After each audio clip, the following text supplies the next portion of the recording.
네, 우리 오늘 주기도문 6번째 시간입니다. 그동안 여러분 다 아시지만 저희가 하늘에 계신 우리 아버지의 아버지의 뜻, 깊은 뜻에 대해서 우리가 보았고요. 그리고 그 아버지께 드리는 이 기도는 아버지의 뜻을 물어보는, 우리의 뜻을 아뢰는 것뿐만 아니라 아버지의 뜻을 물어보는 그 당신이 중심인 당신의 이름과 당신의 나라와 당신의 뜻에 집중하는 기도라고 하였고요. 그리고 또 당신의 뜻이 아니라 우리의 뜻대로 하려는 것이 시험이다. 그 시험에서 들지 않게 우리가 기도하도록 지난 공부하였습니다.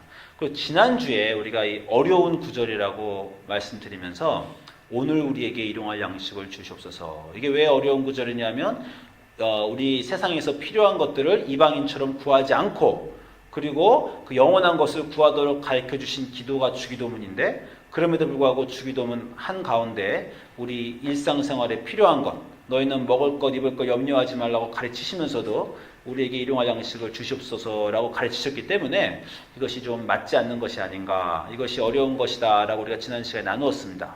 그렇게 나누면서 기도의 중요한 것들에 대해서 나눴어요. 기도는 하나님께 우리가 필요한 것을 마치 하나님이 모르신다는 것처럼 정보를 드리는 것도 아니고, 또 우리가 원하는 것이 하나님이 계획하신 것보다 마치 더 훌륭한 것처럼 하나님의 뜻을 우리가 변개하려 설득하는 것도 아니다. 우리가 이런 얘기들을 하고, 그러나 기도는 고백의 언어고, 고백의 언어이기 때문에 우리의 필요한 것을 주님 앞에 겸손히 고백하며 그 필요한 것들, 우리가 원하는 것들을 주실 수 있는 분들은 오직 하나님이시다라는 걸 고백하는 마음으로 기도한다고 하였습니다. 또 우리가 그렇게 고백하는 가운데 우리가 원하는 것만 고백하는 것이 아니라 그 원하는 것을 주실 수 있는 분이 하나님이며, 주시거나 안 주시거나 내리시는 그 결정이 가장 좋은 것을 주시는 우리 부모님의 결정이다라는 것도 고백한다고 하였어요.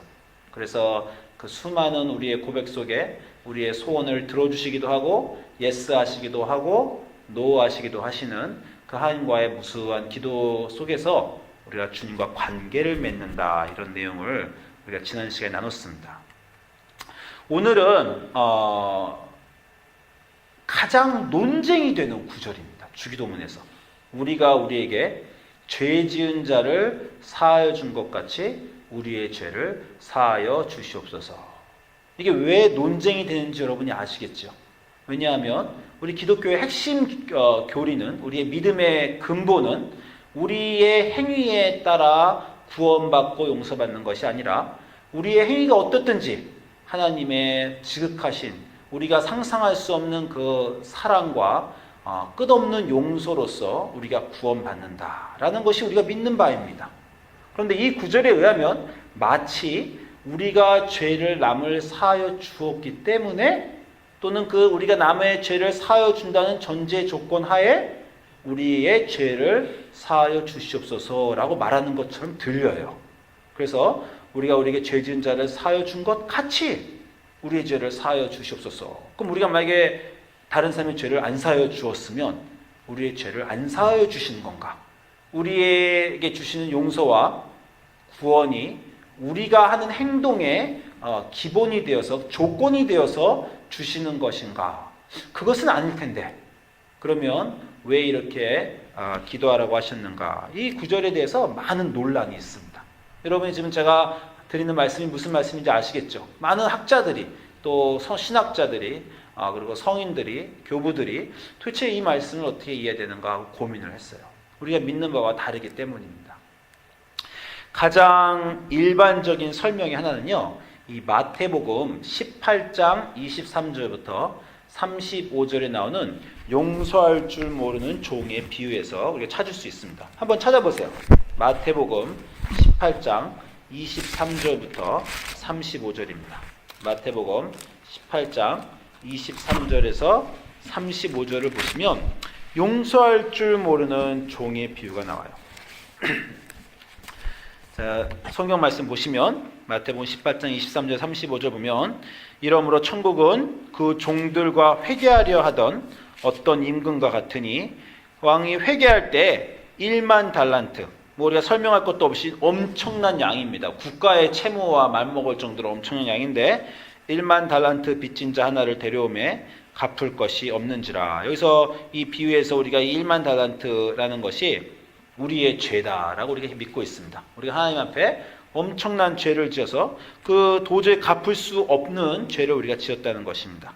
주인이 명하여 그 몸과 처와 자식과 모든 소유를 팔아 갚게 하라 한데 그 종이 엎드려 절하며 가로되 내게 참으소서 다 갚으리이다 하거늘 그 종의 주인이 불쌍히 여겨 놓아보내며 그 빚을 탕감하여 주었다. 이게 우리가 말하는 하나님의 사랑입니다. 우리가 하나님께 지은 죄가 엄청난 양이고 정말 죽음으로밖에 갚을 수 없는 그런 죄인데 아무것도 받지 않고 뭐 나중에 갚아라는 것도 없고 이자도 없고 주인이 그냥 온전하게 탕감하여 주었다라는 이 비유가 하나님이 그 아들을 보내셔서 우리의 행위와 상관없이 우리가 아무것도 갚지 못해도 그냥 우리를 불쌍히 여기셔서 용서하여 주셨다라는 그 구절의 내용입니다. 그런데 28절에 그 종이 나가다가 100데나리온 빚진 동관 하나를 자기 친구를 만나서 100데나리온은 이제 한 100일에 일한 값이죠. 100데나리온 빚진 동관 하나를 만나서 붙들고 목을 잡고 가로되 빚을 갚으라 하며 그 동관이 엎드려 간구하여 가로되 나를 참아 주소서 갚으리이다 하되 허락하지 아니하거늘 이에 가서 저가 빚을 갚도록 옥에 가두어 두거늘 그 동관들이 그것을 보고 심히 민망하여 주인에게 가서 이 일을 고하였다. 그러니까 용서를 크게 1만 달란트 용서를 빚진 자가 그러나 다른 자기에게 빚진 잘못한 사람을 용서하지 못한 그 부분을 얘기하고 있는 것입니다. 32절에 보니까 여기 화면에 제가 있습니다. 32절에 이에 주인이 그를 불러다가 말하되 악한 종아 내가 빌기에 내가 내 빚을 전부 탕감하여 주었거늘 내가 너를 불쌍히 여김과 같이 너도 내 동료를 불쌍히 여김이 마땅하지 아니하냐 하고 주인이 노하여 그 빚을 다 갚도록 그를 옥졸에게 넘기니라. 너희가 각각 마음으로부터 형제를 용서하지 아니하면 나의 하늘 아버지께서도 너에게 이같이 하시리라. 이 비유를 이 주기도문에 우리가 우리에게 죄를 지은 자를 사하여 준 것 같이 우리의 죄를 사하여 주시옵소서를 해석하는 데 쓰는데요. 그런데 이 비유에서 중요한 것은 주인이 먼저 빚을 용서해 주었다는 거예요. 이 1만 달란트 빚진 자가 아무것도 갚을 것이 없었는데 주인이 먼저 용서하여 주었습니다. 그랬으니 먼저 용서를 받았으니 용서하는 것이 마땅한데 용서하지 못한 그 종의 비유잖아요. 그러니까 이 주기도문에서 우리가 우리에게 죄 지은 자를 용서해 준 것처럼 우리의 죄를 사하여 주시옵소서라고 말할 때 이 말을 이 비유에 갖다 붙이면 한 가지가 더 알게 되는데 그 말은 뭐냐면 주기도문에는 없지만 예수님 말씀하시진 않으셨지만 너무 당연해서 말씀하시지 않은 부분이 그 앞에 있다는 거예요. 이미 우리의 죄를 사하여 주셨으니 그 죄를 사함을 받은 우리가 마치 이 비유에 있는 것처럼 이제 남의 죄도 사하여 주니 우리의 죄를 다시 또 완전히 사하여 주시옵소서라는 거랍니다. 그러니까 많은 사람이 해석할 때 우리가 꼭 죄를 남을 먼저 사해줘야 우리의 죄의 사함을 받는 것이 아니라 그 전에 우리가 남을 사해주지 않을 전에 이미 사함을 받았다라는 것이 중요하다는 것이에요. 그런데 이미 사함을 받은 걸로 끝나진 않고 우리도 다른 사람을 사하여 주는 것이 이미 사함을 받았으니 마땅하다. 그리고 그렇게 사함을 받을 때 우리의 용서가 완전하여진다라는 것이 주기도문에 가르치신 기도라는 것입니다. 그렇게 되면 조금 말이 되죠. 우리의 용서가 우리의 행동으로 인한 것이 아니라 먼저 하나님의 선지하시는 용서로 인해서 용서받는 것이다 라는 것이에요. 한 가지 다른 점은 먼저 용서를 받고 나서 그걸로 끝나는 거 아니라 우리도 용서를 해줘야 그 용서가 여기 있는 이 나쁜 종에게 일어나는 실패처럼 일어나는 것이 아니라 우리에게 완성된다는 것입니다. 이렇게 해석하면 좀 말이 되지만 그래도 의문점이 하나 남습니다. 무슨 의문점이 남습니까? 이 비유를 읽을 때 우리가 우리 자신을 볼 때 어떤 생각이 들어요? 저 안에 있는 그 용서 못하는 종이 우리의 종이라는 우리의 모습이라는 걸 우리가 알고 있습니다. 그러니 이 비유가 맞다고 하더라도 우리가 그동안 저지른 모든 죄를 우리 조상이 저지른 죄를 인간이 저지른 죄를 예수 그리스도의 피로 말끔히 씻어 주셨다는 것을 우리가 우리 행동하고 상관없이 믿는다 하더라도 그런데도 불구하고 그 사랑을 받은 우리가 그 사랑을 아는 우리가 문제는 지금도 남을 용서 못한다는 거예요. 지금도 남을 비웃고 지금도 남을 낮게 보고 지금도 자기가 잘못한 사람을 우리가 정죄한다는 것입니다. 그렇게 되면 우리의 운명은 어떻게 됩니까? 우리의 운명은 이 동관처럼 되는 거예요. 밖에 나가 슬피 울음이 있을 것이라는 겁니다. 주인이 노하여 그 빛을 다 갚도록 그 친구 옥졸에게 넘긴다는 거예요. 그럼 이 말씀대로 하면 여전히 우리 삶에 어떤 문제가 있습니다. 우린 도대체 어떻게 용서를 끝까지 받을 수 있는가라는 것이에요. 여러분, 용서에 대해서 우리가 얘기할 때 흔히 말하는 비유가 돌아온 탕자의 비유입니다. 탕자가 나쁜 짓을 하고 아빠의 물건을 방탕하게 썼어요.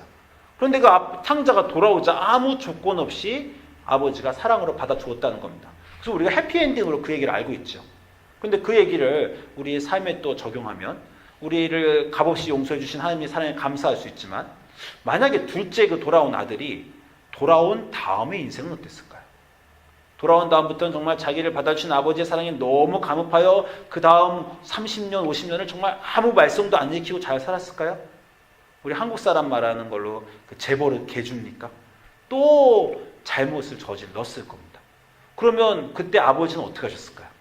돌아온 탕자의 비유에 2탄이 있다고 해서 그 둘째 아들이 돌아와서 아버지의 사랑을 받았지만 또 잘못을 또 저지르고 또 저질렀으면 그 탕자의 비유에 나오는 아버지는 어떻게 하셨을 것 같습니까? 또 용서해 주셨겠죠. 그게 부모님입니다. 또 용서해 주시면서 이 복장이 속이 다 타면서도 또 용서를 해 주셨을 겁니다. 막 화가 나시면서도 결국 또 용서하시고 용서해 주셨을 거예요. 여러분, 구약의 하나님에 대해서 많은 사람들이 오해하는 것이 있는데, 신약의 하나님은 용서하는 하나님인데 왜 구약의 하나님은 화내시고 벌 주시는 하나님이냐, 이렇게 착각하는 경우가 있는데, 구약의 하나님이 왜 이렇게 화를 내실 것 같아요? 여러분 언제 이렇게 누구한테 이렇게 화를 내십니까? 저는 평생에 내 화를 제 자식들한테 다 낸 것 같아요. 다른 사람한테 별로 화가 날 리가 없습니다. 왜냐하면요, 누가 저한테 잘못하면요, 그냥 안 보면 그만이에요. 그냥 에이 똥 밟았다 생각하고 그냥 내쳐버리면 그만이고 그 사람한테 연락 안 하면 그만입니다. 근데 자식은 그럴 수가 없어요. 제가 전에 저희 집사람이 애들하고 하도 지지먹고 싸우길래요, 자, 보다 못해서 옆에서 그렇게 말했어요. 왜 그렇게 화를 내고 싸우냐, 그냥 벌 줘라. 애들이 잘못하면 그냥 한마디로 너 그랬어? 벌 받아. 너 못 나가. 너 폰 내놔. 너 혼나. 방에서 나오지 마. 그리고 벌 주고 그냥 끝내라. 쿨하게 그렇게 해라. 왜 그걸 벌을 못 주고 그냥 어떡하지 못해서 안타까워서 그냥 절절매냐? 왜 부모가 절절맵니까? 벌을 못 주니까. 벌을 못 주는 이유가 사랑해서 그렇습니다. 벌을 딱 줘버리면 그냥 룰대로 하면 돼요. 우리가 부모하고 자식 사이에도 룰을 정했잖아요. 룰과 법칙을 정하고 너 그거 잘못하면 그렇게 될 줄 알아, 이렇게 말했는데 자식이 못 지키면 그냥 확 말한 대로 룰을 지키면 됩니다. 그게 안 돼요. 사랑하니까 그게 안 됩니다. 왜 화가 나냐면요, 고칠 수도 없고 벌을 줄 수도 없고 어떻게 할 수가 없으니까 화가 나는 거예요. 쩔쩔매고 답답하고 화가 나고 힘이 드는 겁니다. 그래서 부모가 자식에게 위협을 가하죠. 너 그렇게 하면 절대 그거 못할 줄 알아? 그리고 자식이 어기면은 벌을 줍니다. 어떤 때는 벌을 주기도 하고 어떤 때는 약속한 벌을 안 주기도 해요. 벌을 주고 나서는 또 후회되죠. 자식이 상한 거 보면 또 돌아가서 고개를 돌리고 후회하고 내가 너무 심하게 대했나, 내가 하겠다고 한 대로 한 것인데 그래도 심하게 대했나 후회하고, 그 다음날 다시 또 애를 어르고, 그 다음날 또 화내고 또 어쩔 줄 몰라 하고. 이게 자식을 키우는 사랑하는 부모의 마음입니다. 여러분이 방금 전에 용서하지 못하는 종의 비유는요, 왜 예수님이 그 비유를 가르쳐 주셨는가의 그 조건을 보면, 그 상황을 보면 먼저 베드로가 이런 질문을 해요. 18장 21절에 베드로가 나와서 주여, 형제가 내게 죄를 범하면 몇 번이나 용서하여 주리까? 7번까지 하오리까? 예수께서 이르시되 내게 이르노니 7번뿐 아니라 7번을 70번까지도 할지니라. 이 말씀을 하시고요, 그 다음에 이 비유를 말씀하시는 겁니다. 그러나 천국은 그 종을 결산하는 어떤 임금과 같다, 이렇게 말씀하시는 거예요. 이 비유만을 보면 용서를 해주는 엄청난 양에 대해서 말하고 있습니다. 그런데 이 비유를 말하는 그 상황을 보면 몇 번을 용서해야 되는가에 대한 대답으로 이 비유를 하셨어요. 몇 번 용서해야 됩니까? 7번까지 합니까? 아니다. 7번씩 70번까지도 해줘라. 그러므로 이 불의한 종을 용서한 왕의 비유를 들어봐라. 그 말씀은요, 이 왕이 그 동관에게 벌을 내리다가도 그 결국 또 용서해 준다는 겁니다. 결국 그 동관이 벌을 받다가도 감옥에서 또 나와서 왕이여, 내가 지난번에 용서를 받았는데 내가 다른 사람에게 잘못해서 이제 감옥에 gat혔는데 그러나 한 번 더 봐주십시오. 그 얘기가 여기는 없지만 그렇게 하면 왕은 또 봐주신다는 거예요. 7번씩 70번씩 또 봐주신다는 겁니다. 하나님이 법칙을 정하시고 그 법칙을 깨신다는 거예요. 그것이 마치 부모가 법칙을 정하고 아이에게 법칙을 깨는 것과 같습니다. 우리 하나님은요, 그 독특한 성격이 성경에 있습니다. 인내하시고 자비가 풍부하시고 그 사랑이 넘치시며 그러나 벌하실 자를 자손의 3, 4대까지 분명히 하시는 우리 하나님에 대한 중요한 성격들이 성경에 많이 나와 있어요. 그런데 그 성격 중에 하나가 이 민수기 23장 19절 보면 하나님은 후회하지 않으신 하나님이다, 이런 구절이 있어요. 민수기 23장 19절 보시면 하나님은 사람이 아니시기 때문에 거짓말을 하지 아니하시고 인생이 아니시니 후회가 없으시도다. 어찌 그 말하신 바를 행하지 아니하시며 하신 말씀을 실행하지 않으시랴. 이 하나님에 대한 너무 당연한 하나님 성격에 대한 묘사입니다. 다 동의하는 바입니다. 그렇죠? 여기서 이 후회라는 단어는 히브리어로 나함이라는 단어예요. 나함, 니함이라는 단어인데 후회한다는 단어인데 후회라는 뜻도 되고요, 불쌍히 여긴다라는 뜻도 되고 가엾이 여긴다 이런 뜻도 됩니다. 그런데 어쨌건 후회라는 뜻으로 보면 하나님은 그 인생 그 결정을 후회하지 않으시는 분이다. 너무나 당연히 아는 하나님의 성격이에요. 그런데 여러분 아실지 모르지만 구약 성경 곳곳에서 하나님이 후회하십니다. 제일 먼저는 창세기 6장 6절에서 땅 위에 사람 지으셨음을 한탄하셨다, 후회하셨다. 이 똑같은 나함이라는 단어가 등장해요. 사람 지으셨음을 후회하셨다. 또 신명기 32장 36절 가시면 참으로 여호와께서 자기 백성을 판단하시고 그 종들을 벌하신 후에 그러나 또 후회하셨다. 그래서 그들이 벌을 받을 때 무력함과 갇힌 자나 노임자가 없음을 보시고 벌하시는 것을 후회하셨다. 이런 단어가 또 나옵니다. 또 역대상 21장 15절 보면 그 다윗이 인구조사를 해서 하나님께 벌받는 장면이 있어요.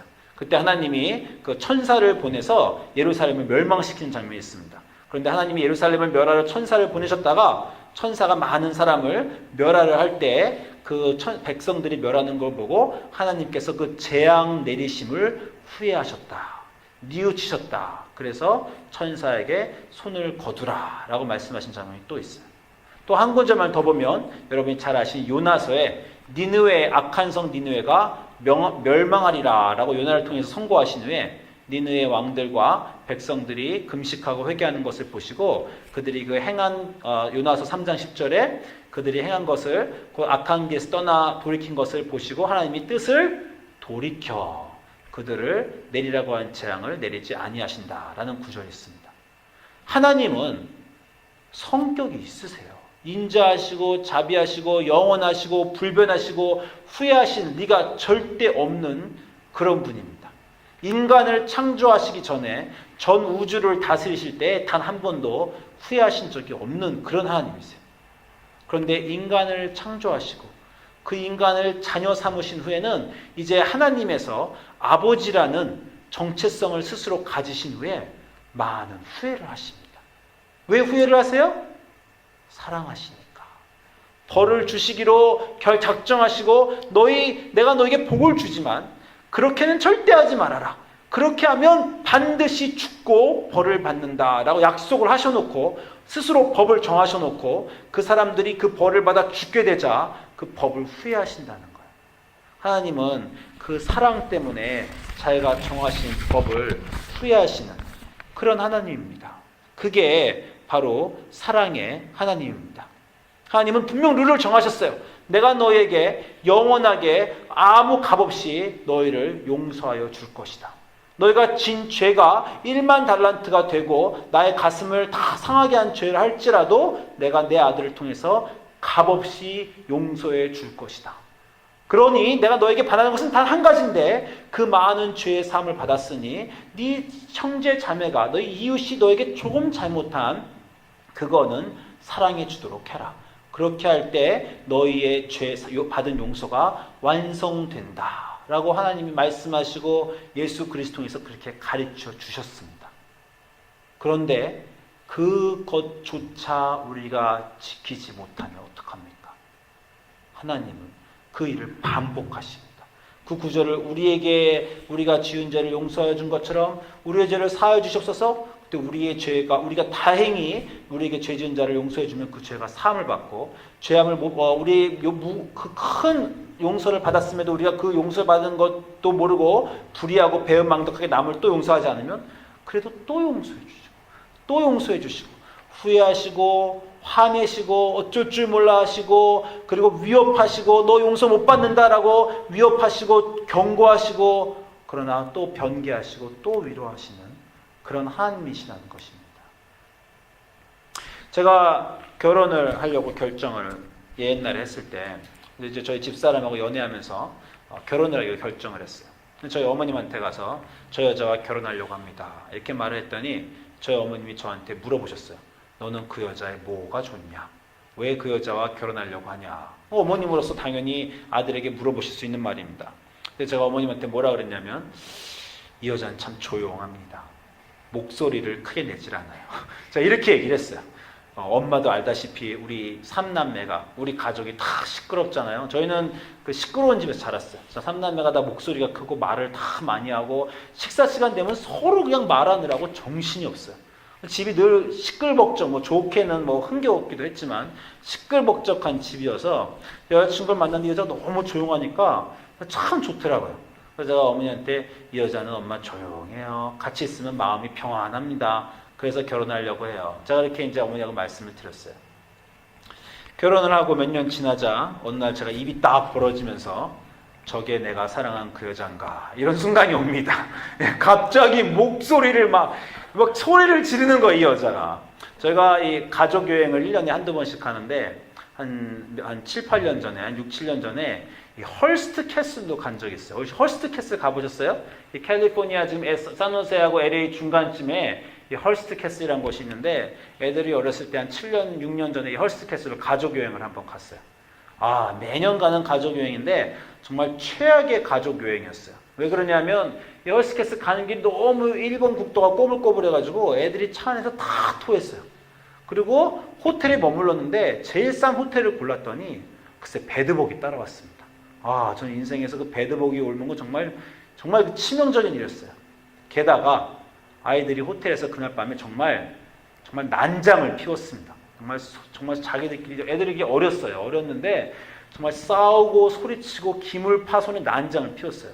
그래서 이 아내가 너무 화가 나서 호텔에서 애들을 마구 혼냈습니다. 저희가 호텔 프론트에서 전화를 받긴 처음이에요. 호텔 프론트에서 전화가 왔어요.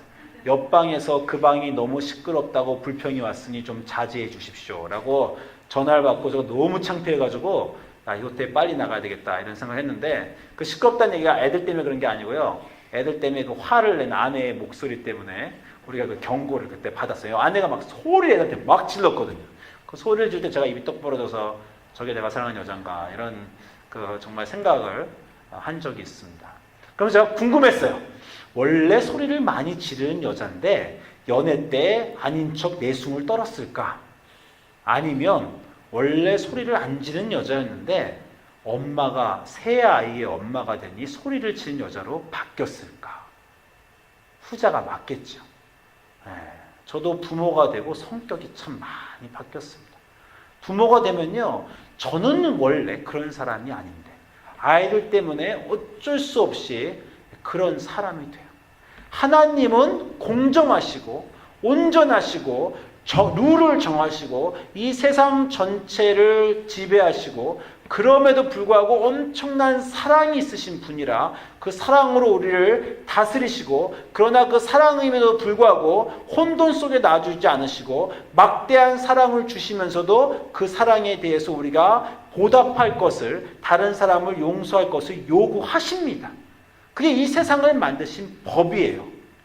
그러나 그 법을 정하시고 그 아이들, 자녀들에게 지키라고 했는데 그 자녀가 지키지 못하면요, 답답해하시고 위협하시고 화내하시고 경고하시고 때로는 벌을 주시기도 하시고, 그러나 그 벌 주신 것을 후회하기도 하시고 다시 용서하시고 다시 벌 주시기를 반복하는, 자기의 성격과 품성을 달리하는 그 일을 마다하지 않으시는 그런 분을 우리가 하나님이라고 부릅니다.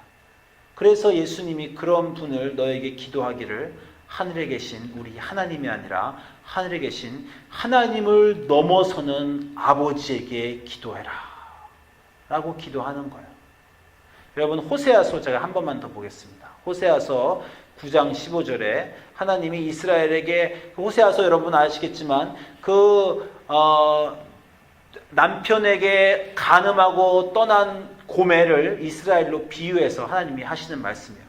그들의 모든 악이 그 길갈에 있으므로 내가 거기에서 그들을 미워했다는 거예요. 이스라엘을 내가 사랑해서 고르고 아내 삼아 주었지만 그럼에도 그들의 죄악이 너무 심해서 내가 그들을 미워하였다. 그들의 행위가 악함으로 내 집에서 내가 그들을 쫓아낼 것이다. 쫓아내고 다시는 사랑하지 않겠다. 그들의 죄가 용서하고 받아주고 용서하고 받아줘도 너무 심하기 때문에 내가 다시는 쫓아내고 사랑하지 아니하리라. 그들의 지도자들은 다 반역한 자다. 하나님이 선포하십니다. 하나님 입에서 이 말이 나왔어요. 하나님 입에서 이 말이 나왔으면요, 그 말은 실행되는 겁니다. 변개되지 않아요. 그러나 그 이후에 11장 8절에 가면 하나님이 이스라엘을 향해서 이렇게 말씀하십니다. 에브라임아, 내가 어찌 너를 놓겠느냐. 이미 놓으셨어요. 이미 내쫓는다고 결단을 내리셨습니다. 그러나 에브라임아, 내가 어찌 너를 놓겠느냐. 이스라엘이여, 내가 어찌 너를 버리겠느냐. 내가 어찌 아드마처럼, 이 다른 국가처럼 놓겠느냐. 내가 너를 어찌 스보임처럼 스보임 같이 두겠느냐.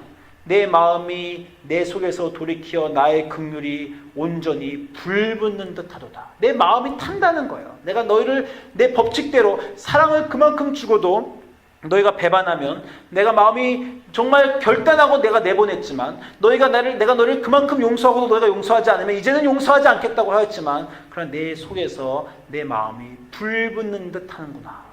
내가 나의 맹렬한 진노를 이제 나타내지 아니하며 내가 다시는 에브라임을 멸하지 아니하리니 이는 내가 하나님이요 사람이 아니며 내 가운데 있는 거룩한 이니 진노함으로 내게 임하지 아니하리라.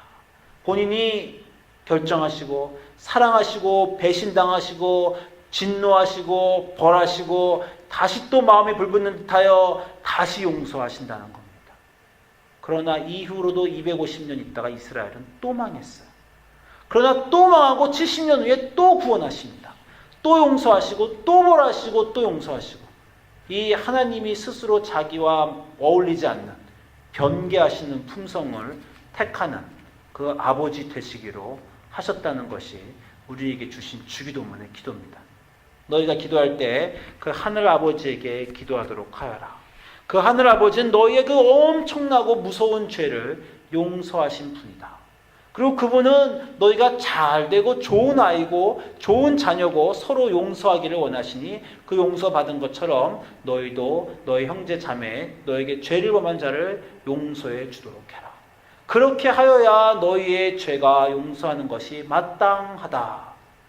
그렇게 기도하라고 가르쳐 주신 겁니다. 그러나 그 앞으로도 그 후로도 하실 말씀들이 여전히 더 있어요. 그러나 너희가 그렇게 용서하지 않으면, 그러나 용서하지 않을 것처럼 말하시고 위협하시고 경고하셨지만 그 일이 벌어지시면 그 모든 괴로움을 또 다시 시작하시는 그런 아버지시다. 또 용서하실 것이고 또 용서하시면서 또 너희도 용서하라고 경고하실 거고, 용서하지 않으면 용서를 뺏겠다고 위협하실 것이고, 그러니 너희는 반드시 남을 용서했으면 좋겠고, 그러나 그 일을 또 다시 반복하실 그 하나님이고 그 하나님의 사랑이라는 것입니다. 여러분 우리가 주기도문을 나누면서 여러분에게 꼭 제가 나누고 싶은 부분이 있어요. 그냥 신에게 기도하듯이 기도하지 마십시오. 그저 기도하면 열심히 기도하면 그 열심히 기도하는 것에 감호하여서 선물을 주는 것 같은 기복적인 신앙의 신에게 기도하듯이 기도하지 마십시오. 기도하면서 내가 이 신에게 잘못하면 나에게 주실 복과 용서가 없어지면 어떡하나 벌벌 떨면서 기도하지 마십시오. 그저 신과 인간의 관계, 기복의 관계, 인과응보의 관계로 하나님을 낮게 만들지 마십시오. 우리 하나님이, 우리 주님이, 우리 예수님이 주기도문을 주시면서 우리에게 알려주시고자 하는 것은 그냥 단순한 기도의 내용이 아니에요. 너희가 기도하는 그분은 너희 하나님 아버지시라는 걸 깨닫고 이 기도를 반복하고 하면서 그 하나님과의 깊은 관계로 들어가라는 것입니다. 이 기도를 통해서 소원이 이루어지거나 이 기도를 통해서 인생이 잘 되는 것이 아니라 이 기도의 뜻을 이해하고 하나님과의 깊은 관계를 형성하고 그 아버지의 마음을 알고 참 자녀로서 거듭나고 아버지와 자녀로서 고백하고 깊은 친밀한 그 부자의 관계를, 부녀의 관계를 이 기도를 통해서 맺으라 라고 가르쳐 주신 기도가 그 주기도문의 깊은 기도이고 그 주기도문의 깊은 뜻을 여러분이 아시기를 원하며 주기도문의 기도를 통해서 하나님과 온전한 관계 맺으시기를 소망합니다. 기도하시겠습니다.